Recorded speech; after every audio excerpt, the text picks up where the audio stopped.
considered myself a Christian. I grew up with a traditional Christian family. I went to church every Sunday, Bible study Wednesday, volunteered with the church, and even had my mom as my Sunday school teacher. I declared Jesus my Lord and Savior at 5 and got baptized at 11. It seemed that my relationship with God was unbreakable and nothing could sway me from my walk with Him. However, when I turned 12, things quickly changed. My dad was diagnosed with stage 4 terminal cancer.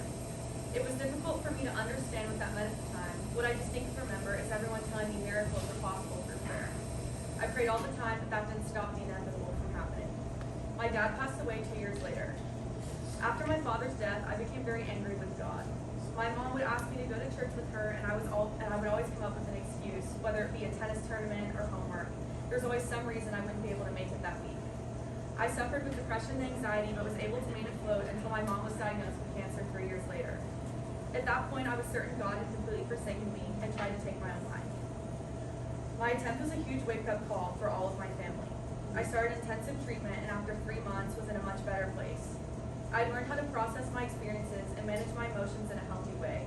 However, I still had not rekindled my relationship with God. I came to USC in a better space than before, but still suffered from a lot of anxiety.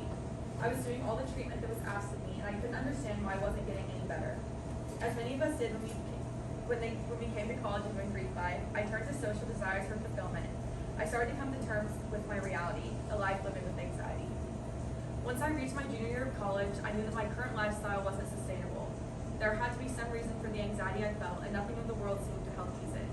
I had a friend named Adeline in my sorority who would invite me to church with her often.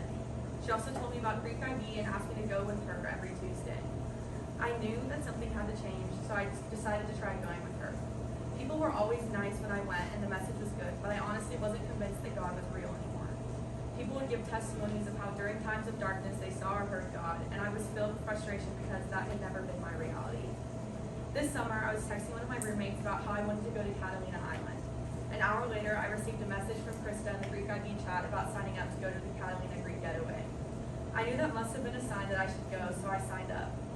I was super nervous going into it because honestly, I knew no one. I also felt like it had been so long since I had a relationship with God. I was nowhere near qualified to sign up for a retreat like that. Once I was on the island, I started to feel angry again. I was mad that I wasn't feeling God like so many people were talking about. However, everyone was talking about signing up for prayer ministry, and I thought I was already there, so I might as well give it a try. I signed up with Ken, and when it was my turn, I told him how I was feeling. I said that I wasn't sure if God was real, and that if he was, I was angry he wasn't showing me he was there.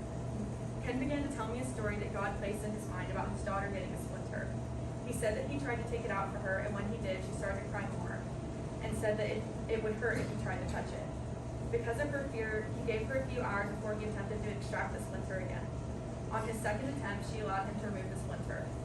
Ken said that God was telling him that that's what he was doing in my life. I had many painful splinters, and God was waiting for me to be ready before coming to take them out.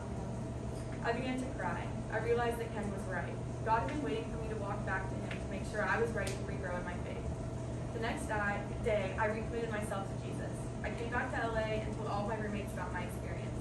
I was super nervous because none of them were religious, but they were all very happy for me. I also bought a Bible and called my mom to tell her about my weekend. She cried because of how thankful she was I had come back to God. I was on the post-retreat high, which as it often does, slowly began to fade.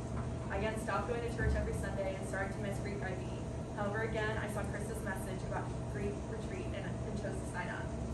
Following Greek Getaway, I honestly was in a much better place. I started to prioritize my own wellness and was experiencing much less anxiety than I had in the past. At Greek retreat, I again signed up for prayer ministry to see what else God wanted to reveal to me.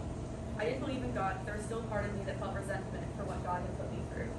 I didn't understand what the purpose was for my parents' illnesses or my struggles with mental health. I again had prayer with Ken, and he asked me what I wanted to pray about. I said I honestly wasn't sure. I told him how much closer I was to God following Greek Getaway, but wasn't sure what to say beyond that. He began in prayer and told me how we were all called to bear fruit. He asked what my fruit would be, and I said that I wanted to use my experiences to help others. He then said God was calling him to anoint me with spiritual gifts, the gift of helps and the gift of mercy.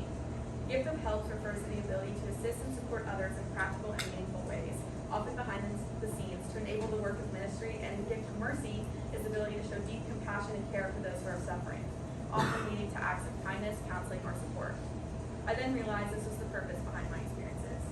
At Greek retreat, I finally realized that my experiences weren't meaningless, they had a purpose. Through all the pain, God God was shaping me into someone who could help others. This reminds me of Joseph's story, a man who faced great hardship because of the evils of his family. He told his brothers in Genesis 50:20, "You meant evil against me, but God meant it for good, to bring it about that many people should be kept alive as they are today."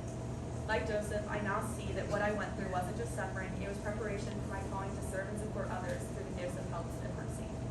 I still have a lot more of exploring to do in my faith, but as I go throughout life, I want to continue to remember that God is always with me, even through suffering.